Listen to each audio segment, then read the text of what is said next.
गांव के सिरे पर एक माँ बेटी झोपड़ी में रहती थी। माँ विधवा थी तो बेटी कुंवारी। घर में और कोई आदमी न था। बेटी गौरा बाग से पत्तियां बटोर कर लाती तो माँ गंगा भाड़ झोंकती थी। इससे सेर भर अनाज मिल जाता तो दोनों खाकर सो पड़ती थी। इसी से उनका गुजर बसर हो रहा था। हर माँ की तरह गौरा की माँ को भी हमेशा यही चिंता रहती थी कि किसी तरह उसकी बेटी की सगाई हो जाए।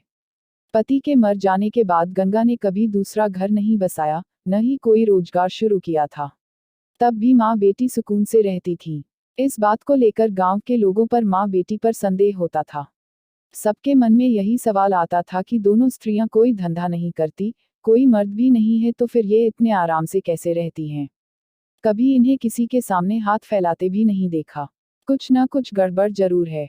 शूद्रों की बिरादरी बहुत छोटी होती है। 5-10 कोस से अधिक उनका दायरा नहीं होता। आखिर क्या कारण है कि कोई गौरा से शादी के लिए तैयार नहीं होता। गौरा की शादी के लिए माँ बेटी ने साथ कई तीर्थ यात्राएं की। उड़ीसा तक हो आए लेकिन कुछ हल नहीं निकला। गौरा सुंदर और सुशील थी, लेकिन किसी ने उसे कुएं पर हंसते बोलते नहीं देखा था।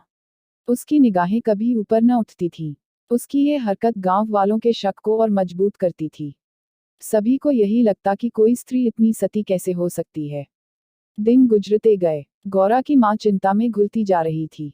उधर गौरा की सुंदरता, उसकी जवानी गांव वालों की नजरों में चुभ रही थी। एक परदेसी गांव से दूर नौकरी की खोज में कलकत्ता जा रहा था। 10-12 कोस दूर पहुंचते उसे रात हो गई। उस समय वह एक गांव में पहुंचा था। वह लोगों से किसी कहार का घर पूछते हुए गंगा के घर पहुंचा। परदेसी को देख गंगा बहुत खुश हुई। गंगा में उस परदेसी से उसका नाम पूछा, तो परदेशी ने बताया कि उसका नाम मंगरू है। इसके बाद गंगा ने मंगरू का खूब आदर सत्कार किया। उसके लिए अच्छे पकवान भी बनाए। धीरे धीरे दोनों की बातचीत भी बढ़ने लगी। इसी दौरान शादी की चर्चा भी छिड़ गई। मंगरू नौजवान था, तभी उसकी निगाह गौरा पर पड़ी। गौरा एक सुंदर और शांत हाव भाव की लड़की थी, जिसे देखते ही मंगरू भी मोह में पड़ गया और वह झट से गौरा से सगाई के लिए मान गया। उसने 2-4 गहने खरीदे और कपड़े उधार लेकर सगाई कर ली। गंगा बेटी दामाद को अपनी नजरों से दूर नहीं करना चाहती थी, इसलिए दोनों गंगा के साथ ही रहने लगे। 10-15 दिन भी नहीं बीते थे कि मंगरू के कानों में कई तरह की बातें पड़ने लगी। बिरादरी के अलावा दूसरी जाति के लोग भी कई तरह की बातें बनाने लगे। मंगरू इन अटकलों से परेशान हो गया था, लेकिन वह गौरा को छोड़ना भी नहीं चाहता था। 1 महीने बाद मंगरू अपनी बहन के घर गया। बहन ने खाना परोसा। मंगरू ने बहनोई को साथ खाने के लिए कहा। बहनोई बोला तुम खा लो, मैं बाद में खा लूंगा। मंगरू को कुछ संदेह हुआ। उसने साफ पूछ लिया कि आखिर बात क्या है। बहनोई बोला मैं तुम्हारे साथ नहीं खा सकता। तुमने बिरादरी से बाहर शादी की है। किसी से न कुछ पूछा, न कुछ बताया। जब तक पंचायत नहीं होगी मैं तुम्हारे साथ उठ बैठ नहीं सकता। तुम्हारी हरकत की वजह से मैं समाज से रिश्ता नहीं खत्म कर सकता। मंगरू तेजी से उठा और ससुराल लौट आया। मन बेचैन था। उसने किसी से कुछ नहीं कहा और रात के अंधेरे में गौरा को छोड़कर चला गया। इसी तरह कई साल बीत गए, लेकिन मंगरू का कुछ पता न चला। पति के गायब होने पर भी गौरा उदास न थी। वह हंसती खेलती, मांग में सिंदूर लगाती, रंग बिरंगे कपड़े पहनकर तैयार होती थी। अपने पीछे मंगरू एक भजन की किताब छोड़ गया था। खाली समय में गौरा उस किताब से कोई भजन गाती थी। पहले गौरा गांव की औरतों से ज्यादा मिलती जुलती नहीं थी। दरअसल उसके पास उन स्त्रियों से बात करने के लिए कोई विषय ही नहीं होता था। गौरा के पास अब गृहस्थ जीवन की ढेरों बातें थी, जिसकी चर्चा वह गली मोहल्ले की औरतें के साथ करती थी। वह सभी को बताती कि मंगरू कितना अच्छा, सहनशील है।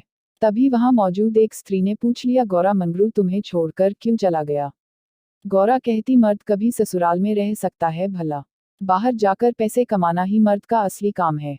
वहीं जब कोई गौरा से ये सवाल करता कि मंगरू खत क्यों नहीं लिखता, इस पर गौरा मुस्कुराकर कहती अपना ठिकाना बताने से डरते हैं। जानते हैं कि गौरा सामने आ पहुंचेगी।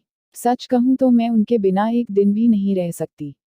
एक सहेली बोली तेरी बात हम नहीं मानते। जरूर मंगरू और तेरी लड़ाई हुई होगी, तभी इसी तरह बिना बताए वह तुझे छोड़कर चला गया। गौरा बोली बहना, अपने भगवान से भी भला कोई लड़ता है क्या। जिस दिन ऐसी नौबत आई मैं कहीं जाकर डूब मरूंगी।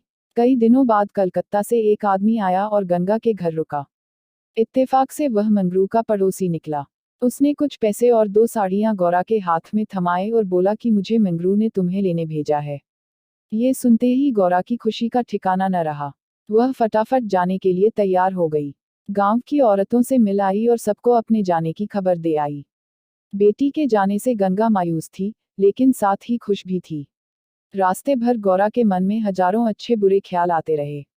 बीच बीच में उसे अपनी माँ के अकेलेपन की भी याद आ जाती। डर सताता कि बेचारी अम्मा अकेले कैसे रहेगी, सारा काम अकेले करना पड़ेगा। बूढ़ी दिन भर रोती रहेगी। इसी उधेड़बुन में रास्ता कट गया। लगभग 3 दिनों बाद गाड़ी कलकत्ता स्टेशन पहुंची। गौरा का दिल जोर से धड़क रहा था। वह प्लेटफॉर्म पर उतरकर मंगरू का इंतजार करने लगी। बूढ़ा बोला, मैंने आसपास सभी जगह देख लिया, लेकिन मंगरू तो कहीं दिखाई नहीं दे रहा है। शायद अब तक आया नहीं है। गौरा घबरा गई। तभी बूढ़ा बोला, चलो हम डेरा पर चलते हैं। उसे मालूम न था कि हम कौन सी गाड़ी से आ रहे हैं। ऐसे में भला उसकी राह देखने से कोई फायदा नहीं। गौरा बात मान गई और दोनों तांगे पर सवार होकर चल दिए। यह पहली बार था जब गौरा गांव से बाहर निकली थी। उसकी आंखें इधर उधर चीजों को निहारने में लगी हुई थी। अचानक तांगा एक सुंदर और विशाल भवन के सामने रुका। गौरा उतरी और तेजी से सीढ़ियों के सहारे ऊपर चढ़ने लगी। मंगरू से मिलने की थोड़ी भी देरी उससे बर्दाश्त नहीं हो रही थी। तभी बूढ़े ने पहली मंजिल के एक कमरे की ओर इशारा करते हुए कहा, यह मंगरू का कमरा है। जाओ, वह अंदर ही पड़ा होगा। गौरा अंदर गई, लेकिन कमरे में कोई न था। कोने में खाट और 4-5 बर्तन पड़े हुए थे। वह बाहर आई और बूढ़े को बताया। बूढ़ा बोला, मंगरू काम पर गया होगा, शाम को लौटेगा। यहाँ वह किराए पर रहता है। कमरे में मंगरू को न पाकर गौरा थोड़ी मायूस हो गई, लेकिन शाम को मिलने की सोचकर मुस्काए और साफ सफाई में लग गई। उसने कमरे में झाड़ू लगाया, बर्तन धोए, नहा धोकर शाम का इंतजार करने लगी। राह देखते देखते देर शाम हो गई, लेकिन मंगरू का अब तक कोई पता न था। गौरा का मन फिर घबराने लगा। घना अंधेरा छा गया था, परंतु कमरे में एक दीपक तक न था। जब भी किसी की आहट होती तो गौरा को लगता मंगरू आया होगा, लेकिन दरवाजे पर कोई दस्तक न होती थी। कुछ देर बाद दस्तक हुई। गौरा दौड़ी और दरवाजा खोला।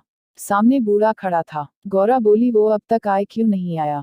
बूढ़ा बोला, अभी मैं मंगरू के दफ्तर से ही लौटा हूँ। साहब ने बताया कि मंगरू का ट्रांसफर हो गया है। मंगरू ने साहब से कई मिन्नतें की, लेकिन किसी ने उसकी एक न सुनी और दूसरी जगह भेज दिया। मैं दफ्तर से उसका नया पता ले आया हूँ। कल सुबह तुम्हें जहाज पर बैठा दूंगा, फिर तुम अपने मंगरू के पास चली जाना। गौरा घबराकर बोली, जहाज में? कितने दिन का सफर होगा? बूढ़े ने कहा, कम से कम 8 से 10 दिन तो जरूर लगेंगे। लेकिन घबराओ मत, तुम्हें कोई परेशानी नहीं होगी। तय बात के मुताबिक अगले दिन गौरा बूढ़े के साथ मंगरू के पास जाने के लिए निकली। बूढ़े ने उसे जहाज पर बैठाया और विदा किया। जहाज जैसे जैसे किनारे से अलग हो रहा था, वैसे वैसे गौरा को लग रहा था कि अब उसकी अम्मा, गांव सब पीछे छूट रहा है। चारों ओर पानी पानी देख गौरा का मन अजीब हो रहा था। अनजान जगह में मंगरू को कहाँ खोजेगी, यह सोच सोचकर उसका दिल बैठा जा रहा था। जहाज पर कई स्त्रियां और पुरुष सवार थे। गौरा उन्हें देख और उनकी बातें सुन रही थी। तभी उसकी नज़र एक कोने में अकेली बैठी स्त्री पर पड़ी। गौरा ने हिम्मत कर उससे पूछा, कहाँ जा रही हो बहन? ये सुनते ही स्त्री की आंखें डबडबा गई। बोली, मुझे नहीं मालूम कि मैं कहाँ जा रही हूँ। बस जहाँ भाग्य ले जाए वहाँ चली जा रही हूँ। तुम कहाँ जा रही हो? गौरा बोली, मैं तो अपने मालिक के पास। स्त्री झट से बोली, बहन कोई तुम्हें बहला फुसला कर लाया है। तुम किसके साथ यहाँ आई? गौरा ने कहा, मुझे एक बूढ़ा ब्राह्मण यहाँ बैठा गया। मैं तो अपने पति से मिलने कलकत्ता आई थी। स्त्री बोली, किनारे पर जो लंबा दुबला पतला सा बूढ़ा था, जिसकी एक आंख फूली हुई थी, वही? गौरा, हाँ बहन वही। स्त्री बोली, बहन, उसी दुष्ट ने मेरा जीवन बर्बाद किया है। भगवान करे उसकी 7 पुश्तों को नरक नसीब हो। उस कपटी के कारण मैं किसी को मुंह दिखाने लायक नहीं रही। अब जा रही हूँ मिश्र देश, वहीं मेहनत मजदूरी करके गुजर बसर करूंगी। ये सब सुनकर गौरा के मुंह से बोल न फूटे। वह सोचने लगी कि अब क्या करूंगी। उसे अपनी माँ, अपने गांव, सहेलियों की याद आने लगी। कुछ क्षण बाद हिम्मत करके बोली, अब क्या करें बहन? स्त्री बोली, अब यह तो वहां पहुंचने के बाद ही मालूम चलेगा। यह कहते कहते वह जोर जोर से रोने लगी और अपना दुख बताने लगी। गौरा ने हिम्मत दी तो स्त्री ने बताया कि शादी के 3रे साल में उसके पति की मौत हो गई। पति के ख्यालों के साथ वह किसी तरह जी ही रही थी कि एक रोज पापी बूढ़ा वेश बदलकर भिक्षा मांगने आया। उसने सन्यासी का रूप धारण किया हुआ था। मैं उसके जाल में फंस गई और आज मेरी यह दुर्दशा है। इसने मुझे पति से मिलवाने का लालच दिया।